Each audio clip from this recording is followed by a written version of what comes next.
തെരഞ്ഞെടുപ്പ് അംഗം കൊഴുക്കുകയാണ് കേരളത്തിൽ. അതിനിടെ കേന്ദ്ര സർക്കാരിന്റെ ഭാരത് റൈസിന് ബദലായി സംസ്ഥാന സർക്കാർ ഇറക്കുന്ന ശബരി കെ റൈസിന്റെ വിൽപ്പനയും തുടങ്ങിയിരിക്കുകയാണ്.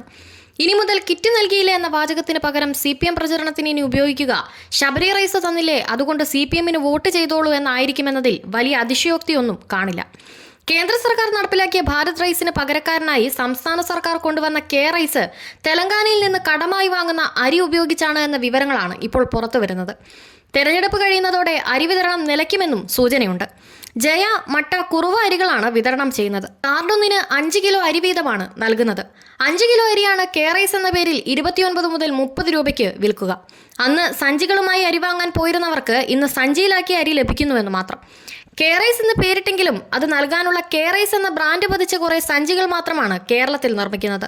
അരി തെലങ്കാനയിൽ നിന്നാണ് എത്തുന്നത്.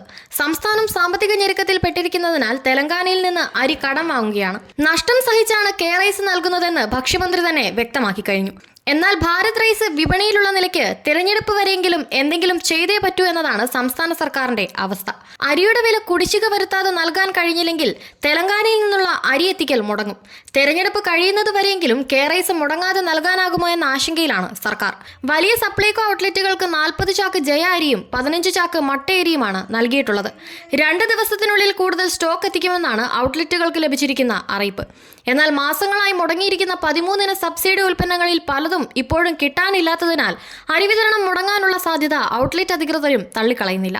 നേരത്തെ മാസത്തിൽ 2 തവണയായി 10 കിലോ അരി വീതം പ്രത്യേക ബ്രാൻഡായി സഞ്ചികളിൽ കെ റൈസ് നൽകുമെന്ന് പറഞ്ഞിരുന്നെങ്കിലും ഒട്ടുമിക്ക ഔട്ട്ലെറ്റുകളിലും ആവശ്യക്കാർ വരുന്നതിനനുസരിച്ച് തൂക്കി നൽകുകയാണ്.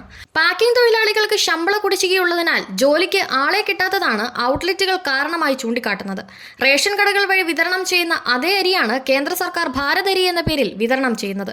ഭാരത് അരിയുടെ വില 29 രൂപയാണെങ്കിലും നാഫെഡ് അടക്കമുള്ള സ്ഥാപനങ്ങൾ വാങ്ങുന്നത് 18.59 രൂപയ്ക്കാണ്.